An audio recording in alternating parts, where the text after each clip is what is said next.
اللہ تعالیٰ نے، اللہ کے نبی نے جیسے روزے کو پیش کیا نا، یہ کسی عمل کو ایسے پیش نہیں کیا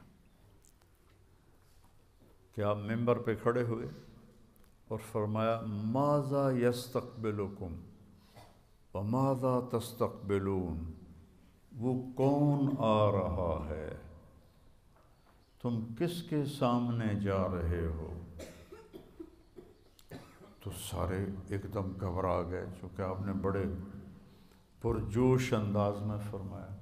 پھر فرمایا ماذا یستقبلکم وماذا تستقبلون، وہ کون آ رہا ہے، تم کس کے سامنے جا رہے ہو؟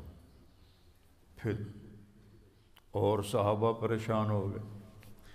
پھر آپ نے تیسری دفعہ فرمایا ماذا یستقبلکم وماذا تستقبلون، وہ کون آ رہا ہے، کس کے سامنے جا رہے ہو؟ تو عمر رضی اللہ تعالیٰ عنہ کھڑے ہو گئے، یا رسول اللہ اوحی نزل، کیا کوئی وحی آئی ہے؟ آپ نے فرمایا نہیں۔ تو پھر انہوں نے پوچھا اعدو حضر، کوئی دشمن آ رہا ہے جو آپ نے دیکھ لیا ہے؟ آپ تو آپ کو غیب کے پردے ہٹا دیتا تھا اللہ آپ سے۔ اعدو حضر، کیا کوئی دشمن آ رہا ہے؟ آپ نے کہا نہیں۔ کہا تو پھر کیا ہے؟ آپ نے کہا رمضان آ رہا ہے۔ یہ تعبیر نہ نماز کے لیے ہے، نہ حج کے لیے ہے، نہ زکوٰۃ کے لیے ہے، اور نہ جہاد کے لیے ہے، نہ تہجد کے لیے ہے، نہ ذکر کے لیے ہے، نہ تلاوت کے لیے ہے۔ کسی عمل کی یہ تصویر کشی میرے نبی نے نہیں فرمائی جیسی کہ روزے کی فرمائی، رمضان آ رہا ہے۔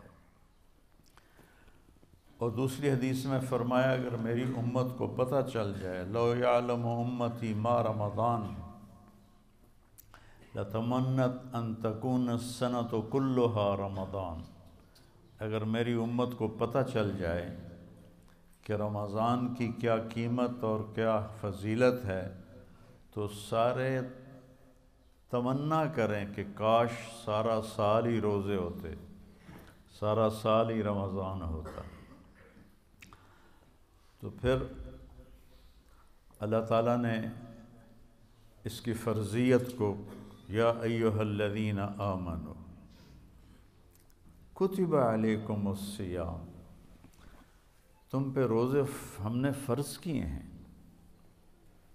کما کتب علی الذین من قبلکم، جیسے تم سے پہلے لوگوں پر ہم نے روزہ فرض کیا تھا تم پر بھی فرض کیا ہے۔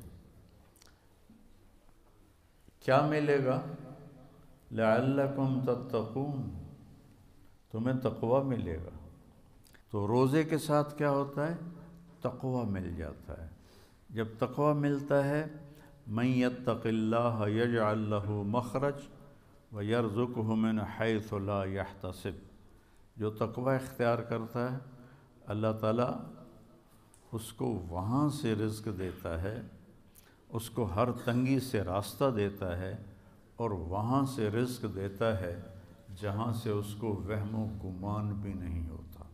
اب یہ راستہ صرف مسلمان کے پاس ہے کہ اگر وہ تقوی اختیار کرتا ہے تو اسے اللہ وہاں سے دے گا جس کا اس کو وہم و گمان بھی نہیں ہوگا۔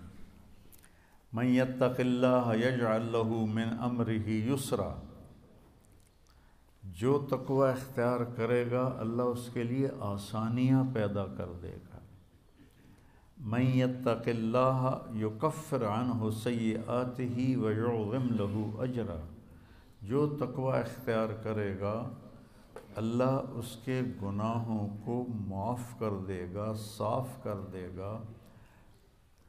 یکفر کا مطلب ہوتا ہے نشان مٹا دینا،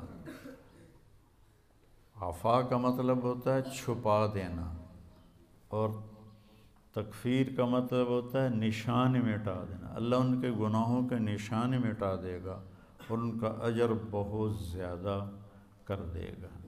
ان تصبروا وتتقوا لا يضركم کیدہم شیئا ان اللہ بما یعملون محیط۔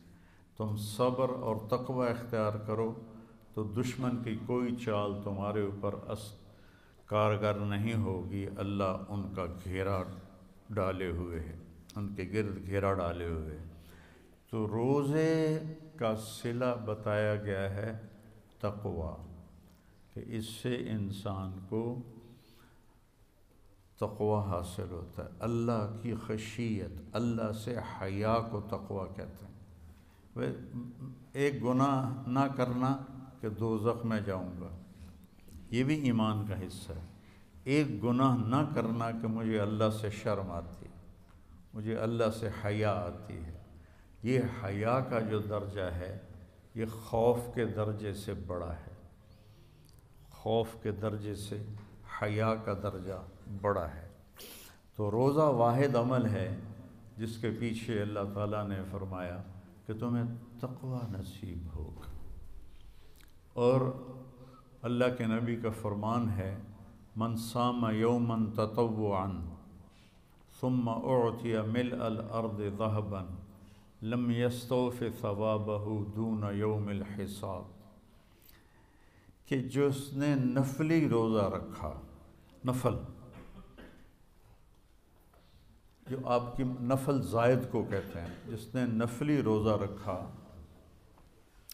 اور پھر اس کے بدلے میں پوری دنیا سونے سے بھر کے اس کو پیش کی گئی، 7 بر اعظم سونے سے بھر کے اس کو پیش کیے گئے کہ یہ آپ کے روزے کا بدلہ ہے، تو میرے نبی نے فرمایا کہ یہ سونے سے بھرا ہوا جہان اس نفل روزے کا بدلہ نہیں بن سکتا، صرف قیامت کے دن اللہ ہی اس کا بدلہ عطا فرمائے گا۔